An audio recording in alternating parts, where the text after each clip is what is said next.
Hello, welcome to this important podcast with Ms. Hadeir. She is the International Recruitment Manager at University of Kansas.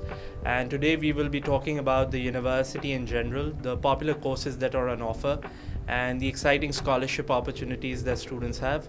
Also, Ms. Hadeir will lend insights in terms of the future prospects for graduates of University of Kansas and how it is a popular choice for students in Pakistan.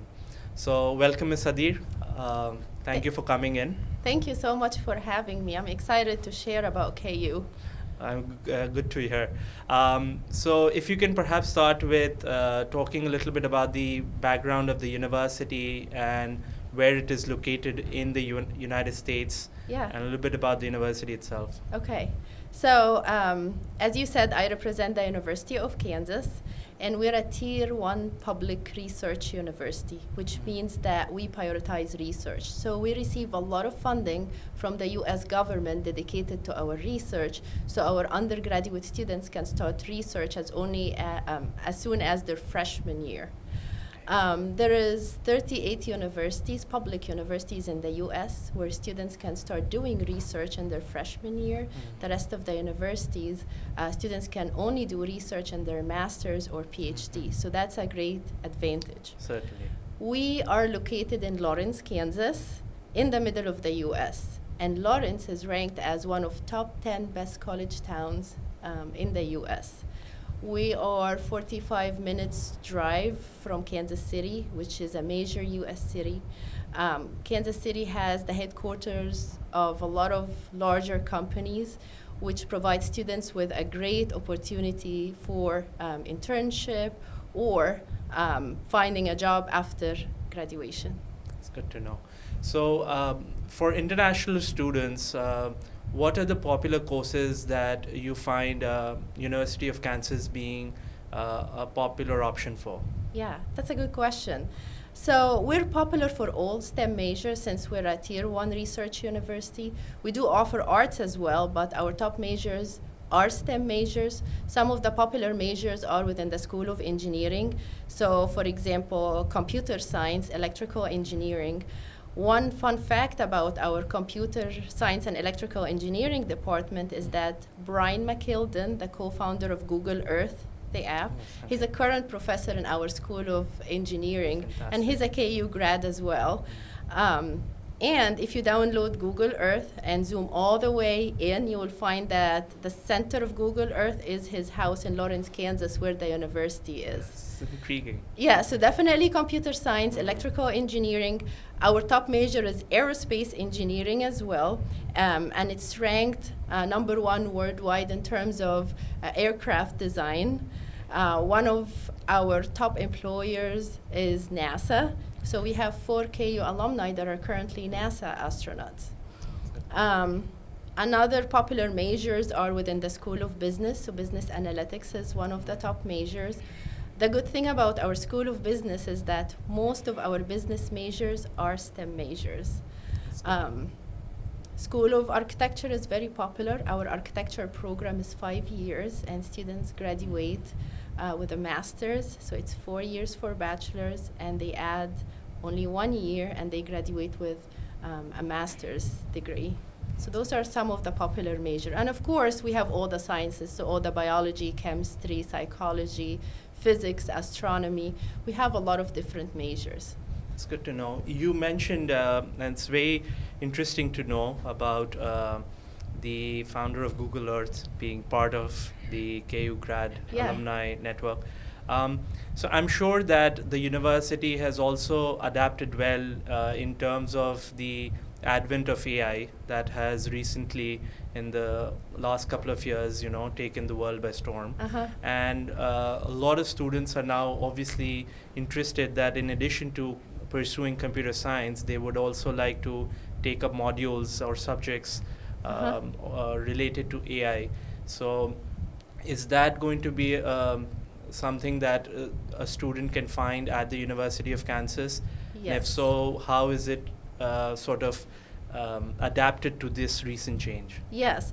So we do offer a lot of classes in AI. We also have a very active student organization that helps, that works in robotics and AI specifically. We help students with internships when it comes to the School of Engineering and this particular emphasis area, AI. We have a lot of students that worked closely with professor in research in terms of AI, but also found an internship while they are studying related to AI as well. AI is growing faster than we expect, you know. Certainly, yes. And so this is an area that our students are developing as well. So this is an opportunity where they can work on research for AI in our labs with their professors. Okay. And you mentioned two aspects which I would also like to talk about. One is the internship aspect that you talked about in terms of students getting opportunities to work as well. But before we talk a little bit about that, I want to ask you to highlight about the student experience itself. You talk about robotic labs and the student experience within the campus in terms of their academics and their social lifestyle. So perhaps if you can talk about that as well. Yeah. So in terms of student experience, we have around 600 student organizations and clubs. Wonderful. We emphasize on students being part of an organization or a club or getting involved on campus outside of the classroom, because that helps with their leadership skills, networking. It's very, very important. And so during orientation, we invite a lot of clubs and organizations and introduce our new students to those clubs and organizations. And we have different clubs and organizations depending on their interest. If they are interested to participate in a club based on their major, based on a hobby, or just for fun, like we have this friends and family club where they just gather and cook together. We also have a very active Pakistani student organization. We have the Muslim Student Association as well. So it depends on their interest, whether it's academic, whether it's sports. So this is very important aspect. We're also NCAA Division I. For basketball, we're very known for our basketball. We're the school for the basketball because we won the championship several times in a row. But we also have different sports depending on their interests as well. And we also offer housing on campus. We do not require students to stay on campus, but we definitely recommend it at least for their freshman year, because we know that when students stay on campus, they tend to have higher GPA. They tend to find jobs easier on campus if they want to work on campus part-time. They also tend to make friends easier. But again, it's not a requirement, it's a recommendation. What I've seen is that students start in their first semester or first year living on campus, and then they make friends, and then they move out with their friends, to find a different housing option outside of campus. And I agree. I think that is something that I sort of second, because I tend to counsel students to keep things simple as they arrive in a new country.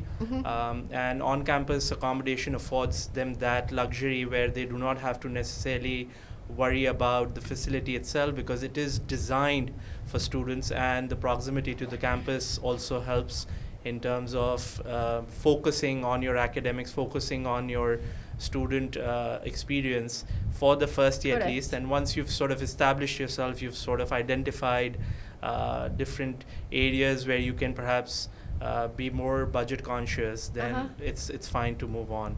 So I agree. And that sort of also reminds me to talk about the budget aspect as well, and that's obviously a very, very important question for students.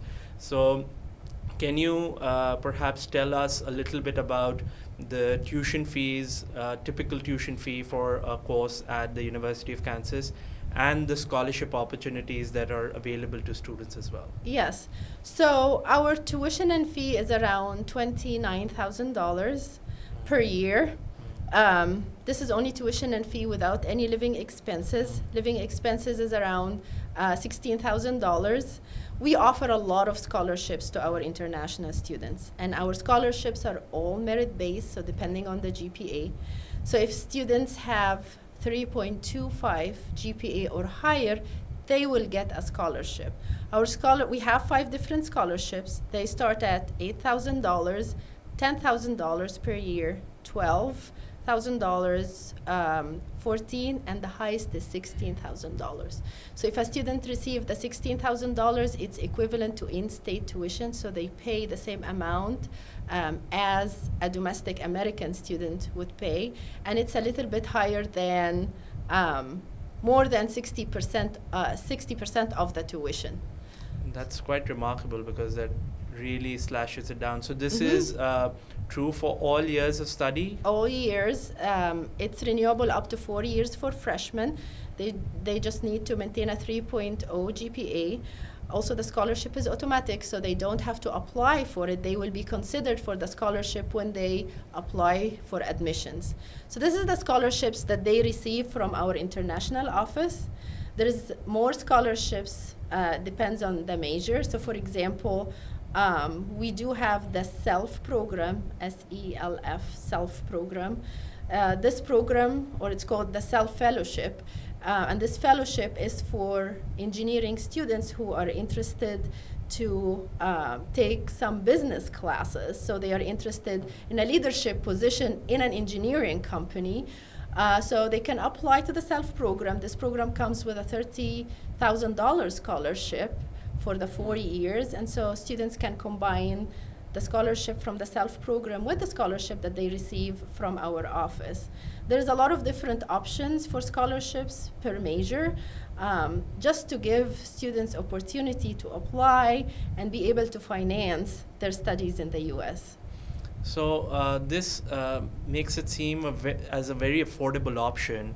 So I think for those students who have academically proven themselves, the University of Kansas becomes a super attractive option because the numbers that we are discussing make it extremely viable, especially if the student has the discipline to also manage his living expenses smartly. So he should be able to sustain his 4 years effectively. I would like to now talk about the work aspect. So one of the important aspects that students are keen to know about are the work opportunities whilst they study, and especially after they graduate, what are the job prospects for students? Yes. So all international students on an F1 visa, they are allowed to work on campus during their studies up to 20 hours for spring and fall semesters. For summer, they are allowed to work up to 40 hours. And so we have a website on our, we have a link on our website with all the jobs, on-campus jobs that they can apply to. So they can work in the library, they can work at the gym or the cafeteria, or with me in my office and be an international student ambassador to talk to other students, right? And we have our career center to help students find the best job for them, help them with their resume, with mock interviews. Other than this, specific major requires an internship. And again, we help students find an internship. So for example, a lot of engineering majors and business majors, they have an internship requirement built in within the major. And again, the Career Center would help our students find those internships. So for an internship, or as we call it, CPT, students need to find a good opportunity that is related to what they are studying and is approved by our international office. And then they will be able to work outside of campus. Typically, CPT, students would do a CPT in their second year. So that's an option. After graduation, if their major is a STEM major, they are able to do an OPT for 1 year, and then they can extend this OPT into 2 more years, so a total of 3 years. If it's not a STEM major, then they are able to stay in the US and do an internship or OPT for 1 year.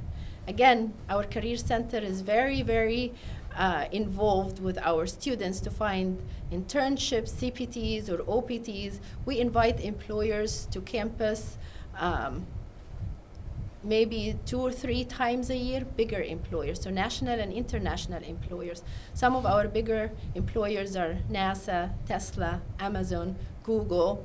And again, we're very close to Kansas City, which, as I mentioned, a major US city, and there is a lot of opportunities. A lot of companies hire our graduates. We have a very high placement rate in most of our majors, especially for engineering and business. So finally, I would like to ask you, Hadeir, if you have any final thoughts regarding the university or in general as advice to international students who are considering University of Kansas. Yes, I always advise my students to reach out and ask questions, right? Because this is my job, to help guide them through the process.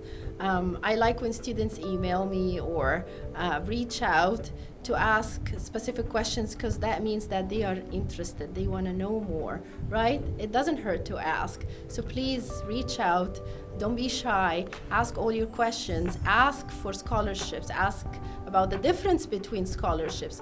Ask me about the difference between schools if you can't, don't know the difference between 2 schools, or you don't know why this one is better in this aspect. So reach out and ask your questions. We're here for you, and we're here to help you, because I know sometimes it can be overwhelming. There is a lot of choices. So in order to make the right decision, ask questions. Thank you so much. And I agree, it's very important to be well informed. And we hope that this particular session has been just that. It has provided the necessary information in terms of the University of Kansas and study at the university that will help you make a more informed decision. So thank you, Hadeir, for joining us today. Thank you so much. Thank you for having me.